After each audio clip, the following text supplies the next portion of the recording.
Excellent. Next, we will have Nevan Caplar. Okay, hello.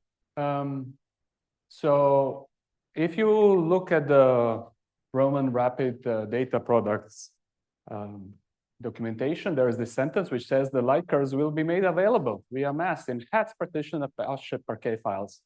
My goal today is to demystify this sentence. So I will talk about what hats and LSDB is, a little bit of our motivation, main technical underpinnings. Then I will talk about some ongoing work, especially emphasizing the work of our collaborators, what we have learned from the Rubin commissioning, and if we have a little bit of time, also some AI and machine learning applications. So basically, what our software is and why we are developing, this is just some light curves from ZTF of some main sequence star where a PhD student at University of Washington found some very interesting dips. So what he did, he looked for like 10 millions of ZTF light curves. How do we enable this analysis when we don't have 10 million, when we have 10 billion light curves? That's our main goal. So we are building two packages to enable this. First one, and I will talk most about this, is HATS, which stands for Hierarchical Adaptive Tiling Scheme. It's an efficient spatial index format for storing catalog data. The goal is that for catalog provider, it's simple, cheap, and easy to distribute. If you're a scientist, it's optimized for throughput and scale analysis on the all-sky surveys. There are two main prongs that we use to enable this. One is special directory structure and metadata to arrange the survey, and then using Parquet. So just very briefly about these 2 points. One is we tile the survey. This is, for example, Gaia in heel pick styles. And then if the number of objects in a given tile is more than some predetermined number of size, let's say 1 million objects, we keep splitting that heel pick style. So what happens in the end, roughly every pixel, every spatial partition, every pixel on the sky has roughly the same number of objects. So this is why you can see the galactic plane, and then in the bulge, because of the great density of the objects, we have to keep splitting until we reach the desired number of objects in each partition. And this has some very good properties that I will briefly talk about.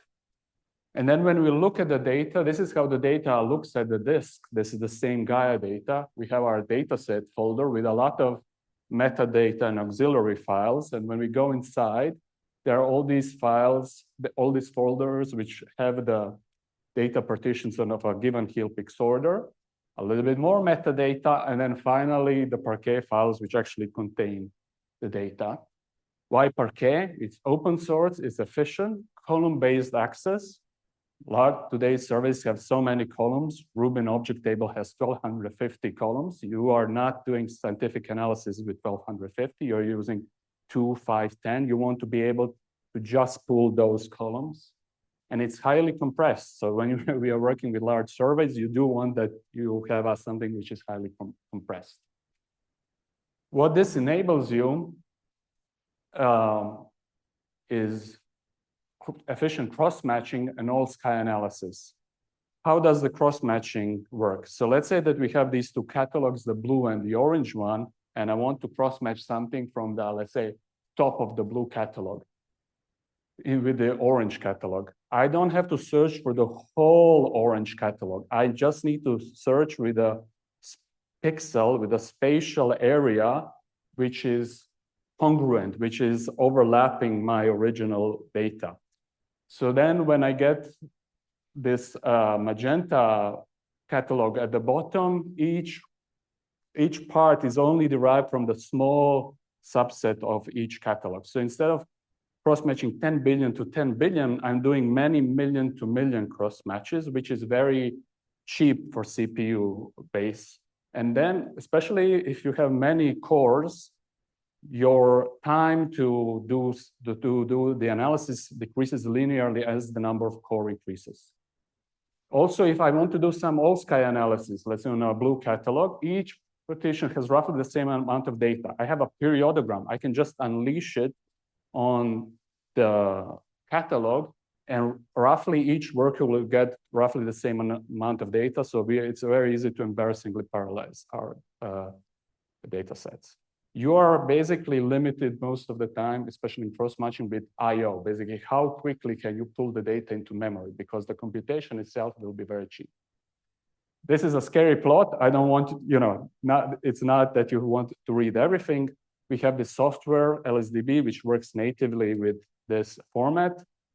This is just the API surface. And what we are trying to illustrate here is that you go from top left where you import your data. It's data which is larger than the memory of your machine. And we have a lot of helping functions, which should be with a green or yellow background, which should be relatively cheap so that you can do your filtering. You can do a lot with your metadata and schema. So once when you are ready to do your analysis, you have already filtered and did all the necessary subtractions and downgrading of the data that you need until you get to the bottom and you actually want to compute your catalogs. There's another package which you have nested pandas, which is for working with time domain data. I won't go into these packages much more, but I'm very happy to talk about them later. So when we go back to the HATS catalogs, the power, especially if you want to do cross-matching, is that you need to have big catalogs available in this format. We have been working a lot to enable to distribute these catalogs. This is our website where we collect all of these catalogs. Some of them we are serving ourselves. Some of them are served via our collaborators. The main ones, actually, one of them, IPAC, in next buildings. They did, and Troy, who's here in the audience, did a lot of work. One is verification pipeline, that what you put in is what you get out. Did a lot of like tap-like APIs so that you can do Astro query and tap on the top of it. They're providing many catalogs, which IPAC is providing, like Wiki, Euclid, Neowise, via this format. Another is, of course, Space Telescope. They are providing a subset of mass catalogs, Pan-STAR, Dark Energy Survey, such, and they are continuously building. The hope is to have all mass catalogs in this format eventually, and we have been working with them towards Roman data and Roman pipelines. I would also mention Fornex, which is, again, like Roman, Nexus, or Rubin Science Platform, similar project. Then I will also want to emphasize the role that CDS Strasbourg is playing, which is, this year they are a huge catalog provider. We are working with them within this organization, International Virtual Observatory Alliance, on standardization. So we recently had this note. Basically, it's a standardization document, so the other big catalog providers can also use the format. And there are some rules that we all agree on. And they are also doing independent implementation to provide basically all of their catalogs, which again, this year is huge, that you can stream them in the HATS format. It's experimental, but there is a link which actually you could use. We are just not very public with it yet.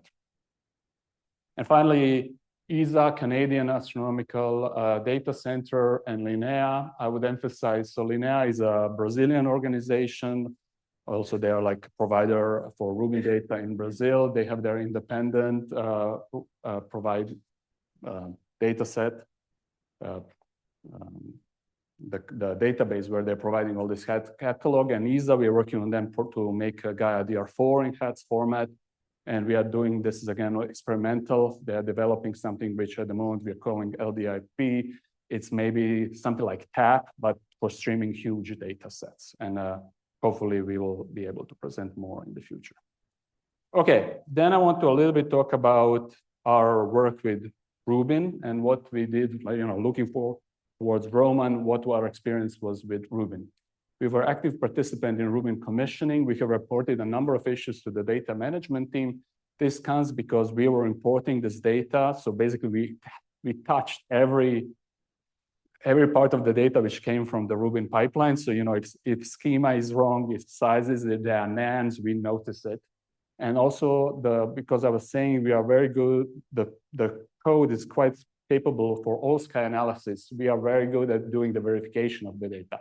If there are weird values, if there are nans and such.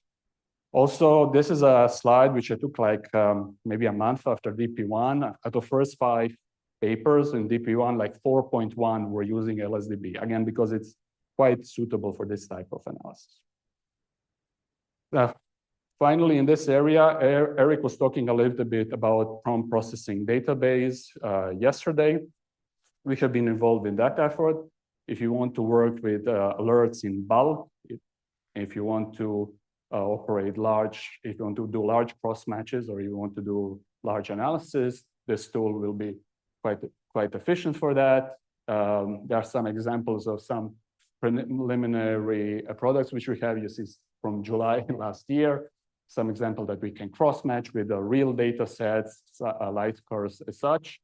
And I already mentioned nested pandas is this sub package which we are using for time domain analysis.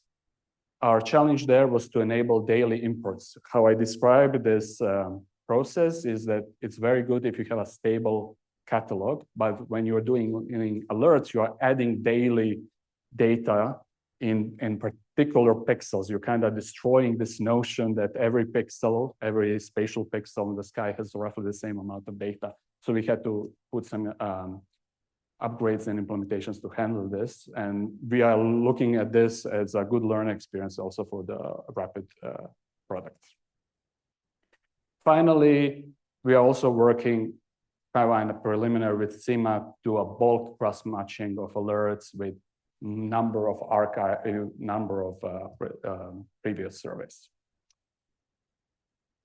Finally, I wanted to talk about some work which we have been doing with the multimodal universe. As you might be aware, it's a project where they collect a huge number of catalogs of different modalities in order to do machine learning. And then they wanted to do cross-matching. So we have been working with them to enable this cross-matching.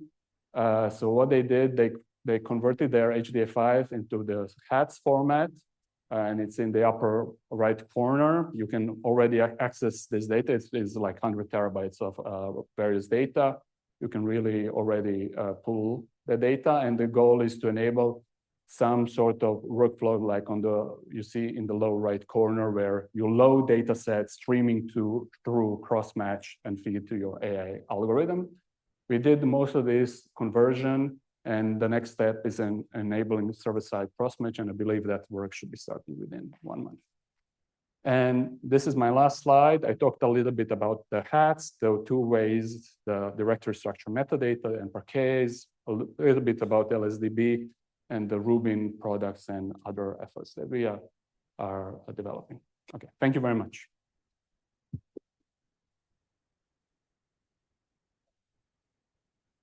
Thank you, Nevin. Any questions? We have.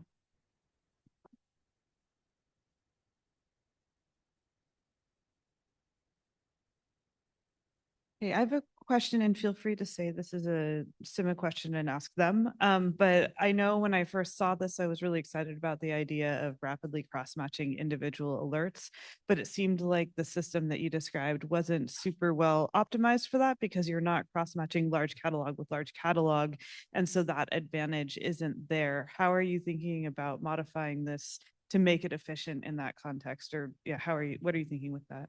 The goal is to do like 15 minutes. Basically that the aggregate alerts in some chunk of time to be decided. We said 15 minutes because that sounded like a good number, but maybe a minute or such. Basically you wanna have there is some number which is most optimal and fastest, and it's probably a few minutes. So it won't be one alert immediately, it will have a little bit of delay. Got it, thanks. Any questions? Yes. I mean, HATS looks like a nice way to distribute catalogs, and I'm happy to try it. But in the end, it will depend on how many catalogs are made available there and how long it's maintained. Can you maybe say something about that? I agree. So that's why we are trying very hard to establish good collaboration, again, with IPAC and MAST, basically, because those are the people who, know to do catalog distribution and have stability as well. I would also say our project is funded as we speak for another 2 years, and I would say very likely another 5 years after that. So I would be, surprised if it just disappears. But as a, original point is that's exactly the reason why we are trying to establish within the established catalog providers as well. Any last questions? I actually have one. You talked about collaborating with CDS. They have an excellent service, which is a cross-match service, which is very fast. Have you done any benchmarking comparing using HATS or their framework in cross-matching? In cross-matching like CDS catalogs with Zero itself, we could, Kostya, do you know more? We could check. I would guess that if we are doing very large cross matches, which would be more efficient, and if we are doing one-on-one, they'll be more efficient because how they store the data, they have random access, and we don't have So I would guess we might need to check that small data set, they will be faster, large ones, we would be faster. Thank you. We don't have, well, Kostya maybe has a. We will go to. And this now question for a after real this. answer, now for somebody who actually knows something. Yeah, so I think the issue will come when you'll try to upload Rubin to CDS or something like that. So if you would like to cross-match really large catalog you have like locally or in the cloud to something to CDS. So, and HATS will help with that. Perfect. Thank you.